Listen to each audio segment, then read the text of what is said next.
இப்படி அலைமகள் கலைமகள் மலைமகள் கிடைக்கும் கடவுள் காக்கும் கடவுள் அழிக்கும் கடவுள் என்று சொல்லக்கூடிய முக்கடவுள் துறைப்பட்டு இந்த நாரத மகரிஷிக்கு ஒரு நாளைக்கு ஓர் கலகம் செய்யவில்லை என்றால் நாரத நடிக்க அன்பு சோதரர் கருவூர் சிந்தி கீதப்பிரியன் அவர்களுக்கு சுதா ஏஎஃப்சி மகளிர் மன்ற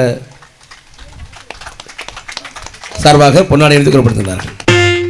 பொன்னாடை அணிவித்து புகழாரம் சூட்டிய புண்ணியமான மானாகுடி வாழ் கிராம பொதுமக்களுக்கும் இந்த நாடக விழாவினை என் தாய் அரியநாட்சி காளியம்மனுடைய அற்புதமான ஆடிவாத பெருந்து விழாவை சீரோடு சிறப்போடும் நடத்தி வரக்கூடிய விழா குழுவினர்களுக்கும் இந்த நாடக மற்றும் தலைமை ஆற்றிய சிறப்புரையாற்றிய ஆண்டோர்களுக்கும் சான்றோர்களுக்கும் காவல்துறை அதிகாரிகள் உள்ளிட்ட கலைஞர் பெருமக்களையும் இந்த நாடக நிகழ்வை ஊடக மூலமாக ஒளிபரப்பக்கூடிய அரவான் தம்பி ஒளிபரப்பு பண்ணக்கூடிய அன்பு சகோதரருக்கும் அற்புதமான மொழிகளை ஒளிபரக்க வைத்த மகிழ்ச்சிகளை அழைத்து கொண்டுக்கூடிய எப்போ விஎம்எஸ் சரி சகோதரர் உட்கார்ந்தா ரொம்ப சிறப்பாக இருக்கும் ஒளிபரக்கத்தான் இருக்கும் மற்றும் இந்த நாடகத்துடைய அமைப்பாளர்கள் அருமை சகோதரர் ஆறுமணி சக்கரவர்த்தி நரசிம்மன் உயர்ந்த சகோதரர் நரசிம்மன் அதற்கு உறுதுணை புரிந்த ஆறுமணி சக்கரவர்த்தி எம்.வி. முருகன் உள்ளிட்ட இங்கே வருகிற இந்த நாடக கலா ரசிக பெருமக்கள் அனைவருக்கும்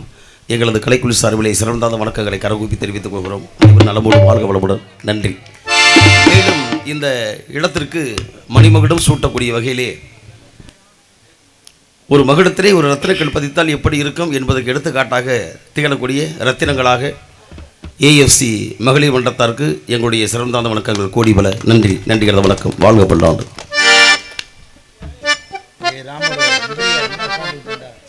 அபிஷேக பிரிய சிவா, அலங்கார பிரிய விஷ்ணு, சோத்திர பிரியா சூர்யா, கனகப்பிரிய நாரதா என்று பெயர் பெற்றையாமோ அதிகாலையில் சாணபுதரிய சந்தியா வந்தன.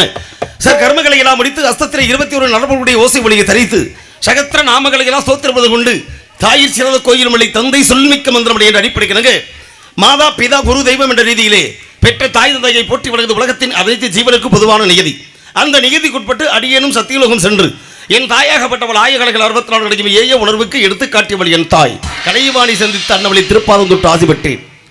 பிறகு அண்ட சராசரத்தின் ஒட்டுமொத்தமான ஜீவனுக்கெல்லாம் படைப்புக்கு பொறுப்பை ஏற்றுக்கொண்டவன் என் தந்தை பிரம்மதேவன். அன்னவரை காலத்திலே என்னை காலத்திலே வரும் காலத்திலே என் குலத்திலே மூலத்திலே பிரம்மந்தானே இருந்து வாசப்படுகின்றான் பிண்டப்படுகின்றான் என்று சொல்லக்கூடிய தந்தை பிரம்மதேவனையும் தரிசித்து நல்ல ஆசி பெற்று பின் கைலாயம் சென்று எனது மாமன் மாமியாகப்பட்ட பரமசிவன் பார்வதியை தொழுது ஆசி பெற்று அதன் பின்னாலே பார்க்கல சென்று என் பாட்டன் அந்த ஸ்ரீமன் நாராயண தரிசித்தேன். காரணம் அருளிலாருக்கு அவ்வுலகம் இல்லை, பொருள் இல்லாருக்கு இவ்வுலகம் இல்லை, அருளும் பொருளும் இல்லாதவருக்கு எவ்வுலகம் இல்லை என்ற ரீதியிலே அனைத்து உயிர்களுக்கும் சகலவித சம்பத்துகளும் கிடைக்க வேண்டும் என்ற ஒரு நல்ல எண்ணத்தினாலே எனது பாட்டி அந்த திருமகள் மகாலட்சுமியை தொழுதாசி பெற்றேன். இப்படி அலைமகள் கலைமகள் மலைமகள் கிடைக்கும் கடவுள் காக்கும் கடவுள் அழிக்கும் கடவுள் என்று சொல்லக்கூடிய முக்கடவுள் துறைப்பட்டு இந்த நாரத மகரிஷிக்கு ஒரு நாளைக்கு ஓர் கலகம் செய்யவில்லை என்றால் என்னுடைய சிரமாகப்படுவது 1000 வருஷமாக வெளிக்கேற்கிறது என்ற ஒரு சாபத்தை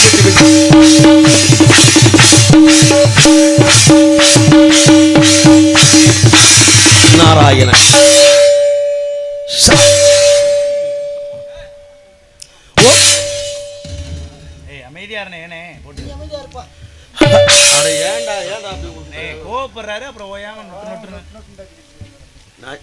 சரி இருக்கட்டும்.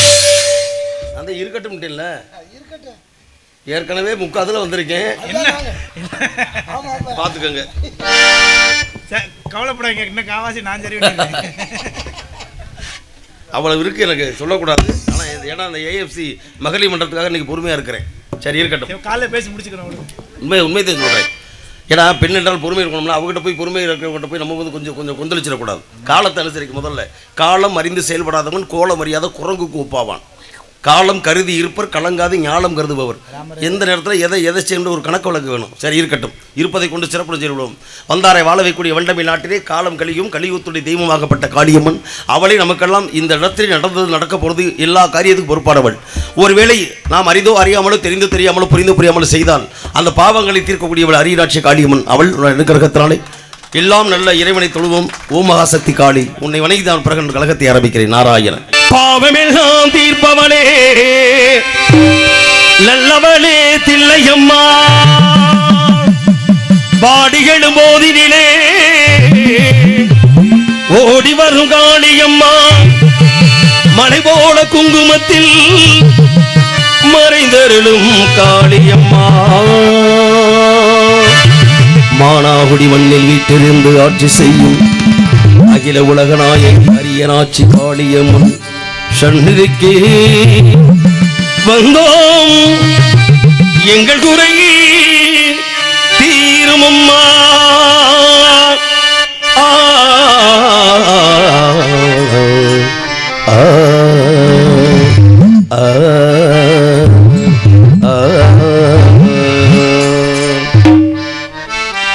துருவளையலையரச்சு தொண்டை இழத்தான் சாமி சாமி பாட்டுங்க சாமி.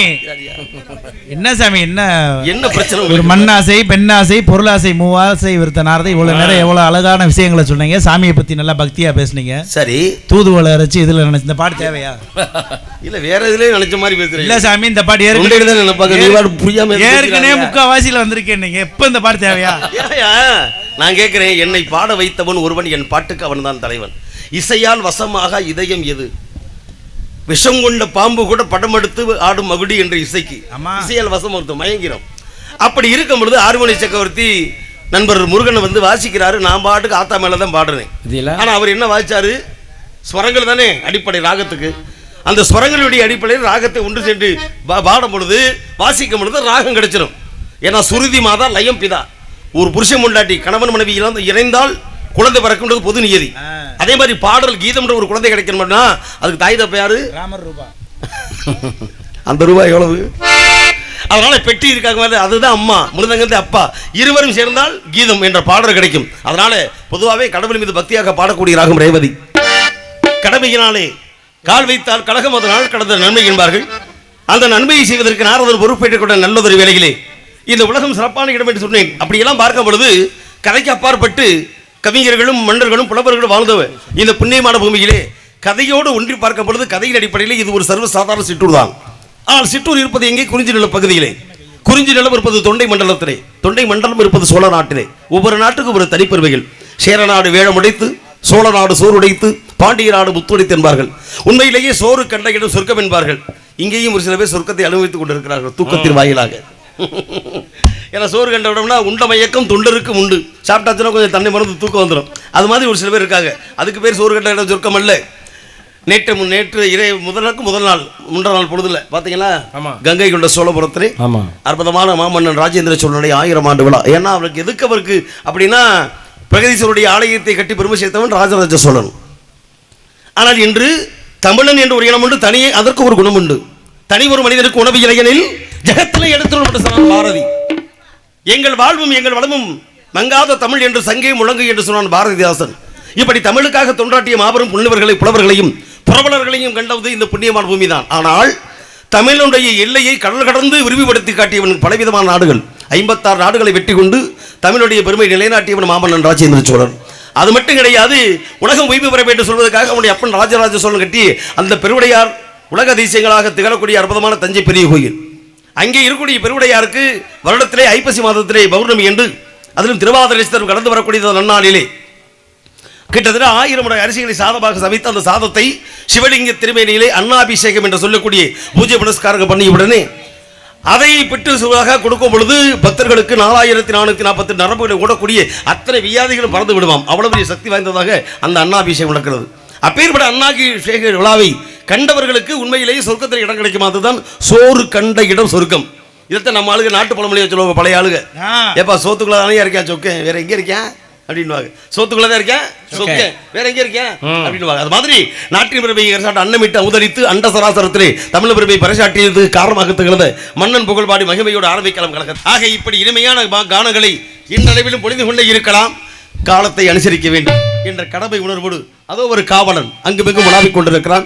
வெகு சீக்கிரமாக சந்தித்து இன்னும் உங்களை சற்று நேரத்துக்கு அடியின் சிந்திக்க வைக்க வேண்டும் என்ற அடிப்படை கருத்தோடு சுந்தரம்